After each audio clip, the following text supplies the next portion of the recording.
ఈ నెల 16వ తేదీన ప్రధాని నరేంద్ర మోడీ పర్యటనను విజయవంతం చేయాలని కర్నూలు జిల్లా తెలుగుదేశం పార్టీ జిల్లా అధ్యక్షుడు తిక్కారెడ్డి కోరారు. పార్టీ కార్యాలయంలో ఏర్పాటు చేసిన విలేకరుల సమావేశంలో జిల్లా తెలుగుదేశం ఎమ్మెల్యేలు, ఎంపీలు, జిల్లా తెలుగుదేశం పార్టీ ఇన్ఛార్జీలు పాల్గొన్నారు.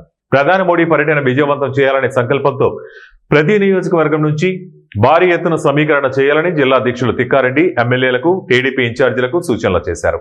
అనంతరం జిల్లా అధ్యక్షతన తిక్కారెడ్డి మాట్లాడుతూ ప్రధాని మోడీ పర్యటన శ్రీశైలంలో ప్రత్యేక పూజా కార్యక్రమంలో పాల్గొని ఓర్వకల నుండి నన్నూరు టోల్ ప్లాజా సమీపంలో ఉన్న రాగమయూరి ఆవరణంలో సుమారు 400 ఎకరాల విస్తీర్ణంలో ప్రధాని మోడీ సభ ఏర్పాటు చేయడం జరిగిందన్నారు.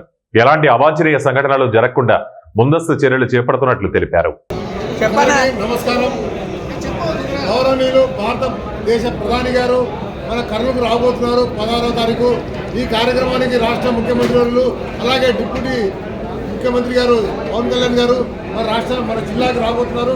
కావున ఈ కార్యక్రమాన్ని విజయవంతం చేయాలని కర్నూలు పార్లమెంటు తెలుగుదేశం పార్టీ నాయకులు, కార్యకర్తలు, ప్రజలు అందరూ పాల్గొని విజయవంతం చేయాలని.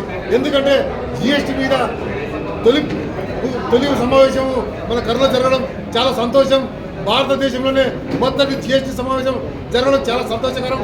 ఎందుకంటే పేద బడుగు బలైన వర్గాలకు ఎంతో భారమైనటువంటి ప్రతి నెలకు ఎంతో ఆదాయం పేద ప్రజలకు మిగులుతుంది. కాబట్టి దాని పూర్తి వివరణ, పూర్తి యొక్క సమాచారాన్ని మన దేశ ప్రధాని గారు మన ప్రజలకు తెలియజేయబోతున్నారు.